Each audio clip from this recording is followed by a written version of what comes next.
Défait pour la première fois de la saison à domicile face à Lyon. Monaco, deuxième, est à 4 points de Nice et doit immédiatement se relancer face à une formation caennaise qui s'est donné une petite respiration pour le maintien après son succès face à Metz. Les Normands n'ont pris qu'un point en 8 déplacements et savent qu'ils ne partent pas favoris dans cette opposition. C'est pourquoi Patrice Garande a décidé de jouer son va-tout en proposant une équipe joueuse et pas forcément défensive, proche du gardien Mathieu Dreyer, une nouvelle fois titulaire ce soir.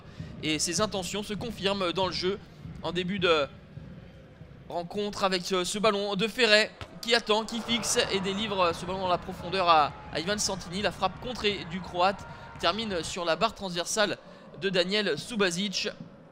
Duel de Croate donc entre Subasic et Santini, et c'est le gardien qui est en réussite en ce début de rencontre. De la réussite puis du talent pour le portier monégasque, vigilant pour capter ce ballon.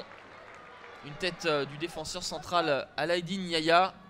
Les monégasques sont bousculés dans ce début de rencontre. Manque de jus et de justesse pour l'ASM. 8 joueurs étaient déjà titulaires 3 jours plus tôt dans la rencontre à haute intensité face à Lyon, et cela se ressent.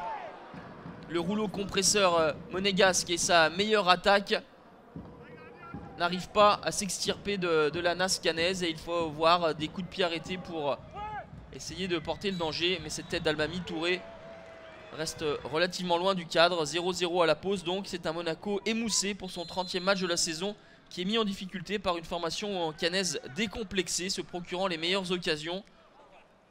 Les joueurs de l'ASM vont monter tout de même en intensité dans le deuxième acte avec cette frappe de Lemar repoussée par Dreyer, et ensuite Radamel Falcao s'écroule. Monsieur Varela désigne le point de pénalty.